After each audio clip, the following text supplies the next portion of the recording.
fourth chapter, which is called Transcendental Knowledge.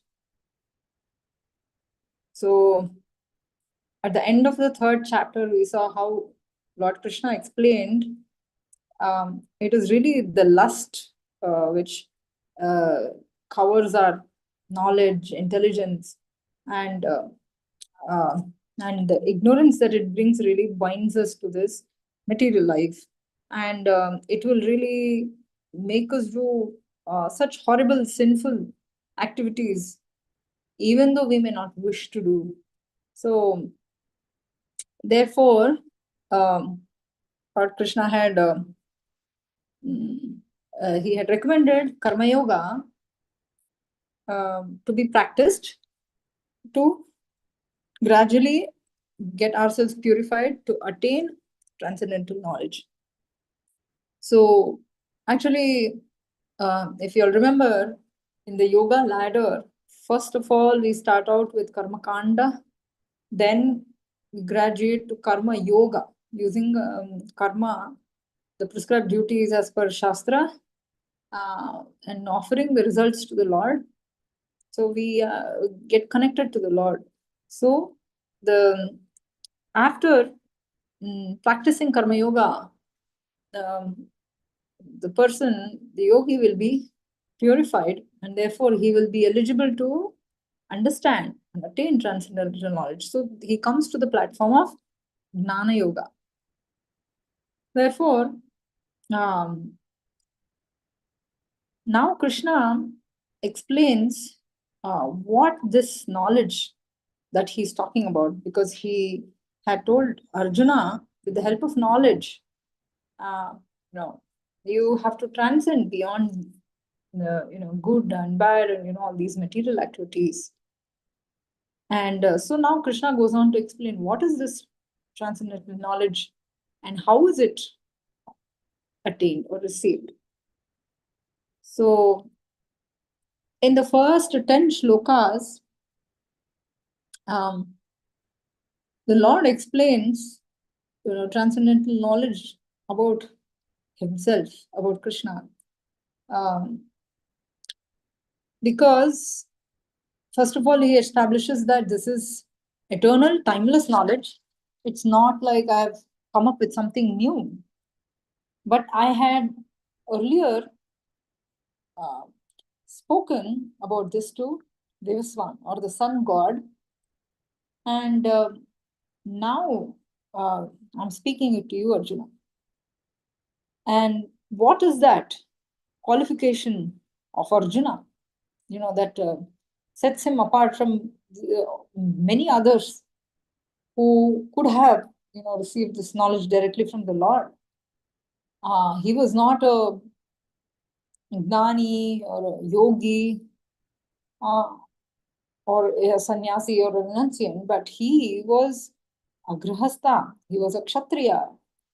Despite all these attributes, the Lord emphasizes that because he is the Lord's dear devotee and a friend, bhaktosime sakha cheti, rahasyam hetaduttamam.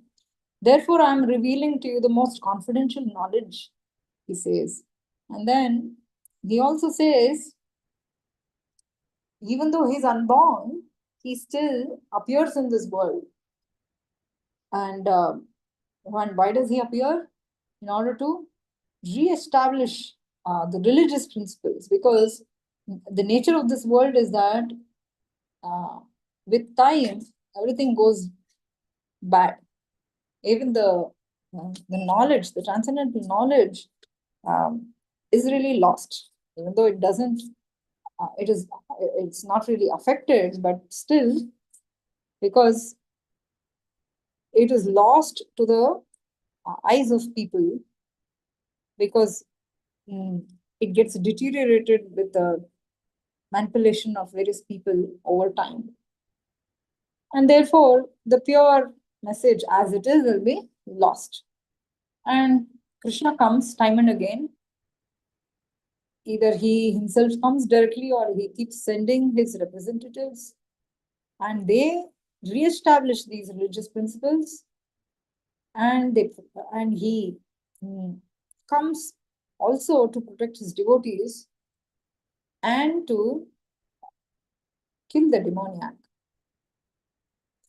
So when someone understands this confidential knowledge of Lord, then he will surely attain love for Krishna and finally goes back home, back to Godhead at the end of his life.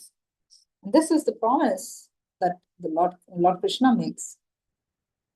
So let us now see what he is really trying to say in detail in the first 10 shlokas. So the Lord starts speaking now. Shri Bhagavan Vacha Imam Vivasvate Yogam Proktavanaham Avyayam Vivasvan Mana Vipraha Manurikshvaka Me Bravit. So Lord Krishna is saying, I myself have spoken this eternal science of yoga to sun god Vivasvan. And then, so you all must be knowing that there are two famous dynasties. One coming from the sun. Sun means from the sun Devata. That is called as the Surya Vamsha. So this was the dynasty of Kshatriya rulers who were very prominent in the world by their extremely powerful and their spiritual, they were spiritually also very elevated. So they were all Rajarshis. So both, so one was from Surya Vamsha, another was from Chandra Vamsha. Lord Krishna appeared in Chandra Vamsha, Lord Ramachandra appeared in Surya Vamsha. So this, therefore, the Lord spoke this great science of transcendental knowledge to Vivasvan, or the deity who is in charge of the sun, Surya Loka. Then he, Vivasvan, in turn, he instructed it to his son, Manu. Now, in one day of Brahma, 14 Manus come and go. So it's like one whole day of Brahma is divided into 14 time periods of each ruled by a different Manu. So who is Manu? So Manu is known as the father of the mankind. In fact, Srila Prabhupada says the word man actually comes from Manu, because he's the one who really rules over the entire mankind, and he gives his Manu Samhita, which gives moral codes and ethics, that has to be followed by all mankind. Therefore, he's a very great personality, and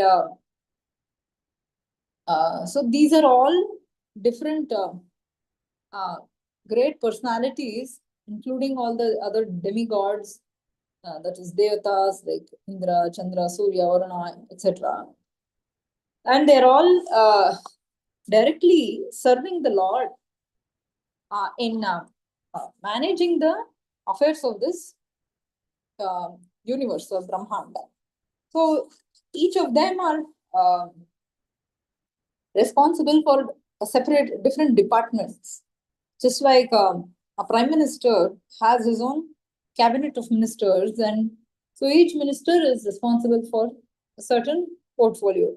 Like the education minister, he takes care of the education related matters, finance minister, and defense minister, and so on. So here, so it's these are all posts actually. So so after the term is over, so we will see they get re-elected, and then so a new person will take on the role of that particular minister. Similarly, Manu and all these other devatas, these are also posts, and there are, whenever there are jivas who have done lot of good sadhana and who have been doing um, a particular sadhana for in order to become a particular devata, they are given that post if they have sufficient amount of uh, piety. So now this Manu, from him, this knowledge was transferred to his son Ikshvaku. So therefore, from Ikshvaku comes this whole Suryavamsha in which Lord Ramchandra later appears. So we can see that how this transcendental knowledge was carefully handed down from one great personality. They were all highly spiritually elevated, and from one person to the other. Usually from one Raja Rishi to his son, and that is who becomes the next king, and so on. It was given to the kings because the king is supposedly he is also known as the Naradeva, or he is actually the representative of God for the entire mass of people. And if the king himself is very Krishna conscious, or if he is a great devotee of the Lord, then he will certainly be very obedient to the Lord and his rules as given in the Shastra, and he will make sure everyone else also follows this. And so, by following such a great teacher, not only the king will attain Vaikuntha after his life, all the citizens who were following the king nicely, even they would attain spiritual perfection. So such was the great system that was ordained by the Supreme Lord. But in Kali Yuga, everything gets deteriorated. So now Krishna goes on to say, Evam parampara praptam evam rajashrayo viduhu sakale neha mahata yoga nashta parantapa. So how this spiritual science was being passed on in the parampara of these Rajashris, but over time it gets lost. Or that disciplic succession, the succession through which this knowledge is passed on, it gets broken. And is what Krishna is explaining now. Then, therefore, he says, now I'm going to explain that same knowledge to you because that is in relationship with the Supreme Lord, and I'm going to explain to you because you are my devotee as well as my friend, and therefore you can understand the mystery of this transcendental science. So it is quite natural that Lord Krishna also chooses his very dear friend and devotee.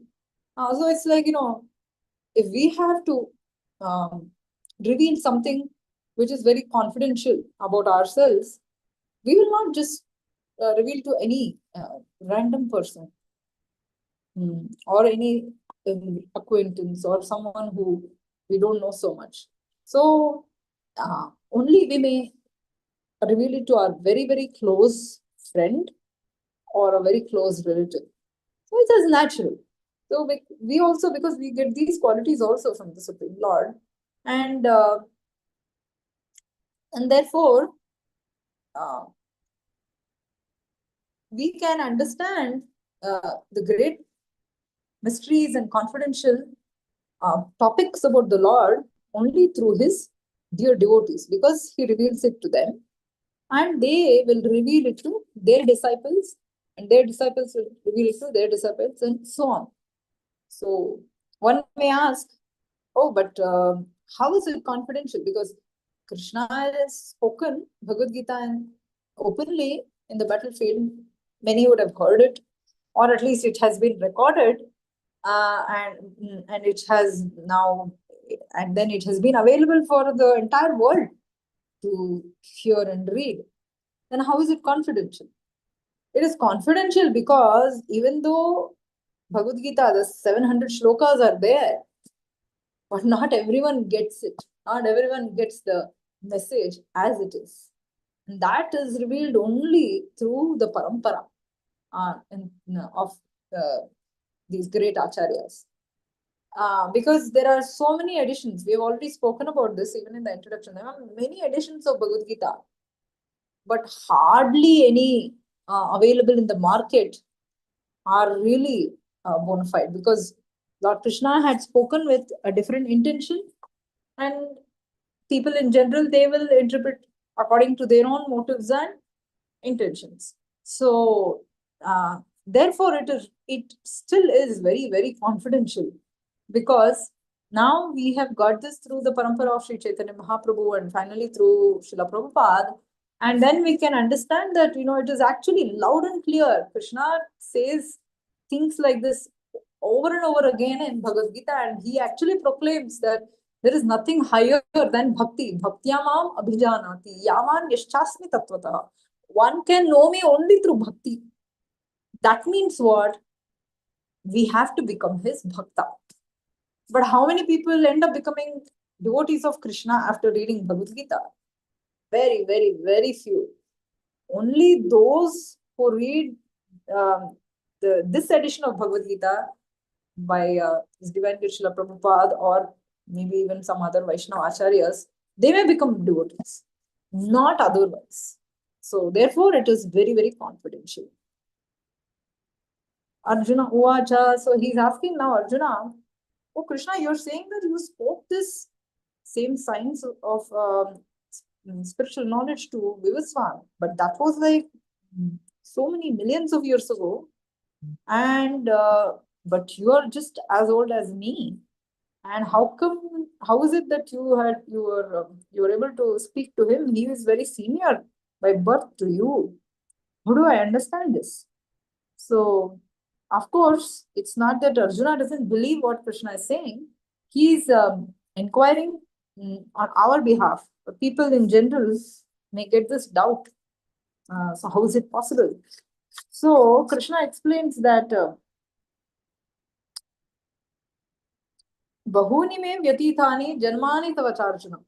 So, I have taken many, many births before. Births as in his avatar. Not just me, even you have come.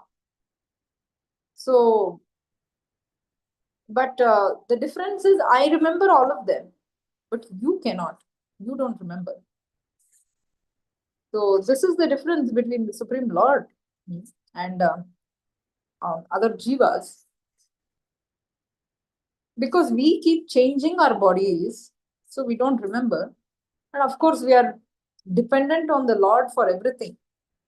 If we have to remember anything, Krishna has to give us the remembrance. If we have to forget something, even that he has to make us forget. And if we have to understand something, even that the Paramatma has to make us understand from inside our heart. Otherwise, a person, many people may read Bhagavad Gita, but still, there's only who has been really given the mercy by the Lord. It is he who will completely understand it, not others. Therefore, Krishna says in the Bhagavad Gita later on, the 15th chapter, he says, Matta smritir gnanam apohanam cha. I give all this remembrance, forgetfulness, and knowledge. Therefore, Krishna doesn't forget anything, because one, he is Lord of everything, and all knowledge comes only from him. And he doesn't change bodies. He comes with the self-same body. And it's a spiritual body. Therefore, it is inexhaustible, and it is full of knowledge and bliss. Now he explains that. So he immediately says that, okay, a question may arise that how is it possible that he remembers? Because he's saying, I'm unborn. Although I'm unborn, ajopisan avyayatma bhutanam ishwaropisan. My transcendental body never deteriorates. He's saying, Prakriti swam adhishthaya. Sambhavami Atma Mayaya. So he doesn't come being forced by this material energy or Mahamaya. So we are all forced. We don't have a choice as to what kind of family will be born into or what kind of body will be getting. We can, our desires and our karma uh, is basically that will, uh, you know, ensure which kind of body we will get. But finally, it has to be sanctioned by the Supreme Lord. Ultimately, it is the sanction of Him. So, therefore, we don't make a choice while being born. But Krishna is not like that. He comes by his own Maya, his internal energy, and Prakritim Swam Adhisthaya. And he's also he's situated in his own uh, spiritual nature, in his spiritual body. And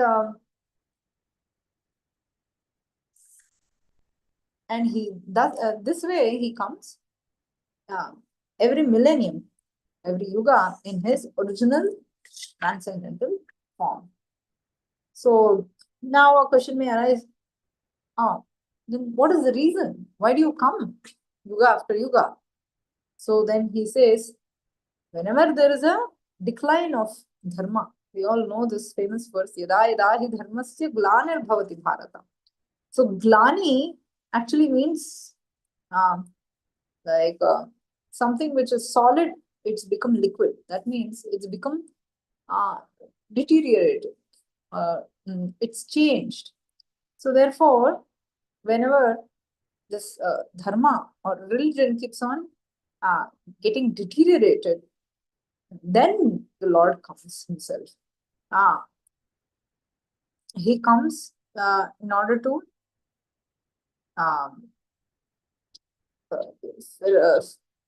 re-establish dharma. Abhyuthanam adharmasya tadatmanam srijami aham.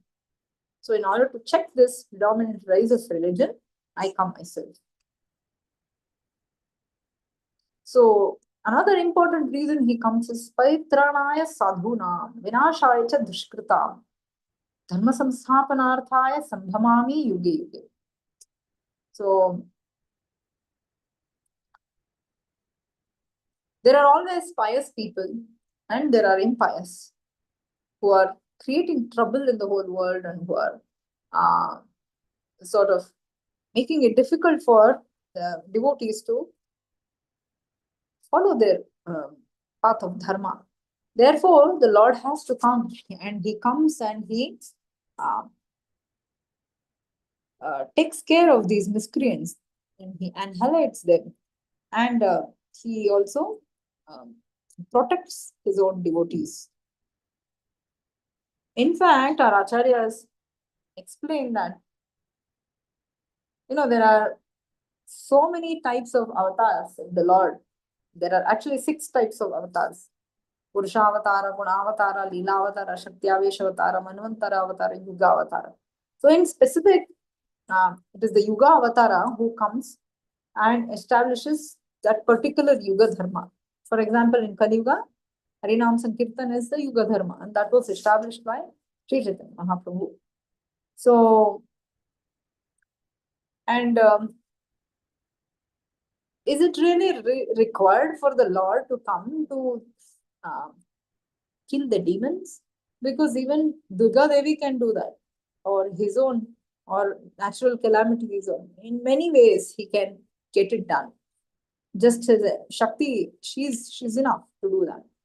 So more important than killing the demons, the Lord comes to take care of his devotees, because devotees keep praying for him time and again, and he will come personally to take them, and also to show his leelas and to give a glimpse of how the spiritual world is. Otherwise, how can we even think about him? How can we even talk about him or discuss about his pastimes? Therefore, Kunti Devi actually makes a point in Srimad Bhagavatam. She says, um, Bhakti Yoga Vidhanartham. You come actually, the most important reason why Lord comes is in order to give us Bhakti Yoga. Bhakti means Shravadam, Kirtanam, Vishnu, Smaranam, all that. So unless the Lord comes, performs his Leelas, uh, there will be nothing for us to discuss about him. So nothing for anyone to give katha about him, or nothing for us to think about him. So therefore, in order to you know for the devotees to carry on with bhakti yoga, he comes and performs his multifarious, most wonderful leelas. So now, what kind of activities does he perform? Are they ordinary? So he's saying, Janma karma cha me divyam yo evam yo vetti tatvataha. So even if one knows about the uh, true nature, the transcendental nature of the Lord's various activities, that means his appearance, his disappearance, and all this, uh, then just that one qualification is enough. Krishna is saying for us to go back home, back to the spiritual world. Then, because he's assuring here, Tyaktva deham punarjanma naiti mameti sorujana. Such a person will attain my eternal abode. So a question may arise that, especially in India, everybody knows, right, about Lord Krishna, Lord Rama. They all know that Krishna in Gokula and Vrindavan, what all leelas he performed. He would steal the butter, he lifted the government hill, he danced with the gopis, and so on. And about Lord Rama also. All these important leelas, practically everyone in India knows. So does that mean all of them who know can really go back to Vaikuntha? So that's why there is a catch here. So Krishna is emphasizing Janma karma cha me divyam. One who knows about my appearance and my activities as means the one who knows that it is completely transcendental and completely spiritual. And who will know that?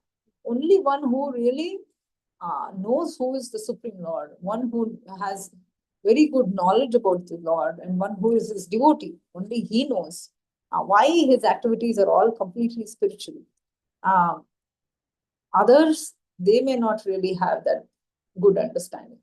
So they may just know of these activities and as as something fun or something entertaining, but one who really knows that this is not just some fictitious mythological entertainment, but we should know that these are real. This have happened, actually has happened in um, and it's a part of a great histories written by Veda Vyasa. And therefore, one who knows of these uh, transcendental activities of the Lord in truth, not in any kind of an imagined speculative way, but as it is, one who knows, then such a person is actually guaranteed that he will go back to the spiritual world. Therefore, it is so important for us to really understand his leelas and his activities and to know them in truth. Because therefore, the acharyas give so many commentaries. Why? Because Lord's activities are also as multi-dimensional. They have so many meanings, just like the Supreme Lord himself. So one has to carefully try to understand all that. वीतराग भय क्रोधा मन्मयां माम उपासिताः बहवो ज्ञान तपसा भूतमद्भावमागताः. So now one may ask, okay, Krishna is saying all this, then he's promising that if we get to know all this in truth, his activities and his leelas, then one can actually go to the spiritual world. But has it really happened? Or are there any instances like that? So therefore, the Lord is reassuring that, one who is free from attachment, fear, and anger, and one who is fully absorbed in me and taking complete shelter of the Supreme Lord, he will surely, by attaining the love for Lord, he will surely attain the Supreme Lord, as have many persons in the past. There have been so many such great devotees who have purified themselves completely by uh, by knowledge of the Lord, and they have gone back to Him. So therefore, it is nothing completely new, but it has been um, happening from time immemorial, is what he says. So now, in the next few shlokas, the Lord explains that the goal of all paths um, is Him, the Supreme Lord, Shri Krishna Himself. And He is the one who created this whole system of Varna and Ashrama.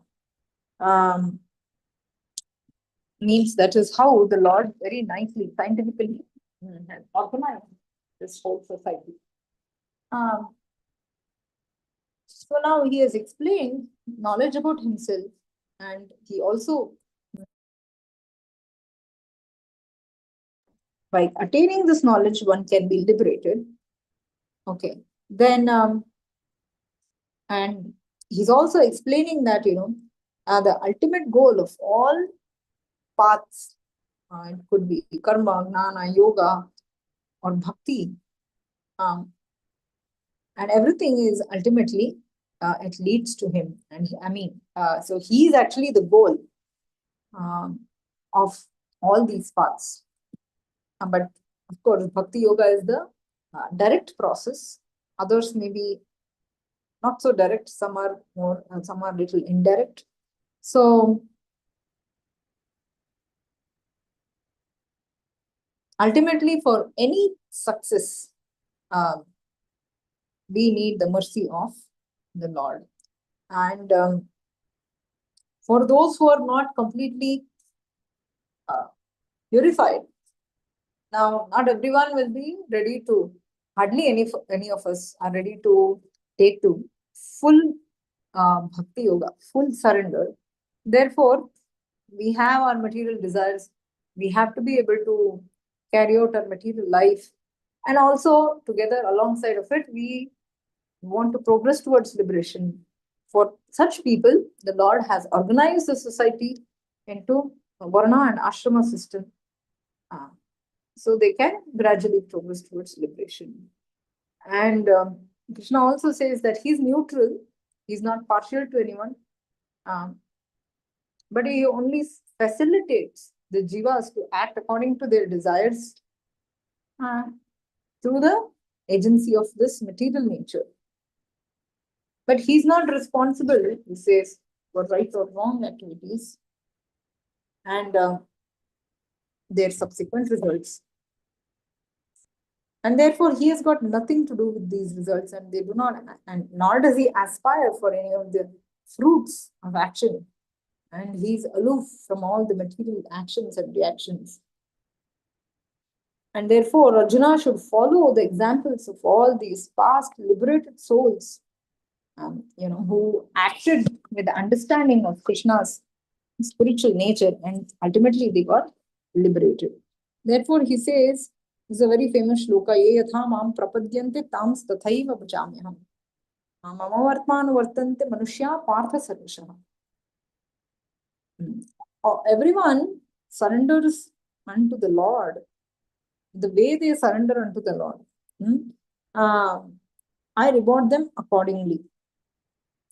Means not everyone surrenders to the Lord directly. Those who surrender to Him directly are devotees, and they are very glorious. And anyway, everyone has to act according to Lord's material nature. So if we choose to become His devotee, then we can also be guided directly by the spiritual nature. According to how we approach the Lord, He will also reciprocate with us, is what He's saying. And therefore, everyone, He says, ultimately follows His path, the Lord's path in all respects.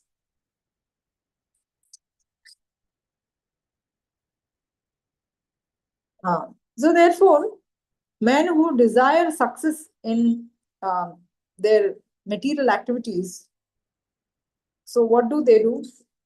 So he's saying, why not everyone surrenders to him? Because there are some people who have material desires, and by worshipping devatas, they quickly achieve whatever they want.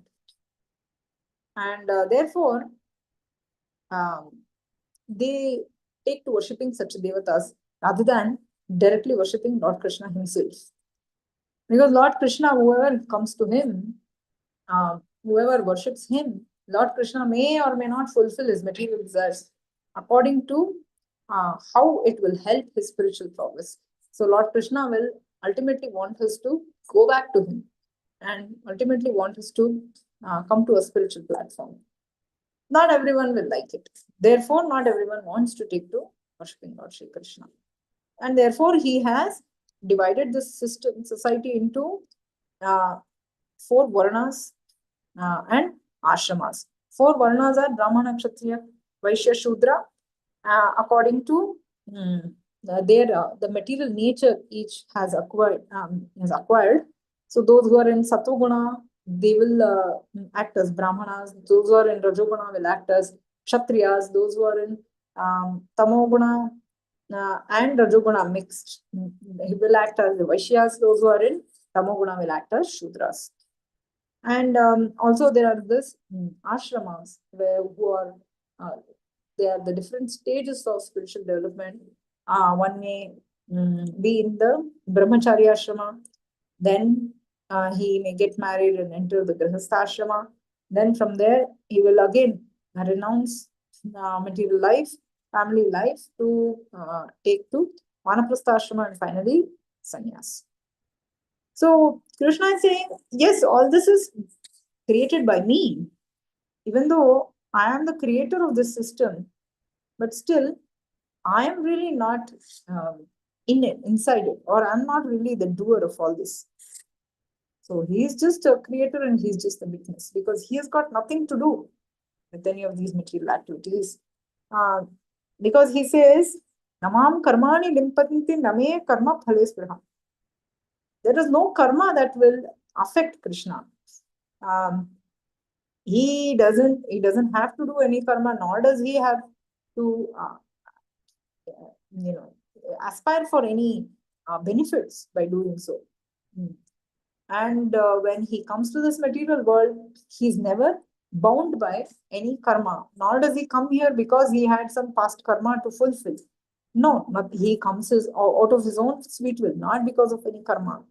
Therefore, one who understands this truth about me, he himself will never get entangled by the fruits of karma. So, therefore, he's saying how important it is for us to understand all these truths about the Lord. So, therefore, all those great souls got liberated by understanding this true nature of the Supreme Lord. And therefore, he's saying, Arjuna, you should also, by understanding this knowledge, you also perform your duty. Because kim karma, kim akarmeti kavayopyatra mohitaha. It is extremely difficult to understand this karma. What is karma? What is akarma? Means what are those activities with which we do not get any karmic reaction? Then what is vikarma? What are even great souls, he says, are sometimes bewildered. It can be very confusing sometimes. We may misunderstand karma to be vikarma or akarma to be karma. What to speak of ordinary people like us? Therefore, he's saying, I'll explain to you what is that karma, knowing which even you will be liberated from all misfortunes. So,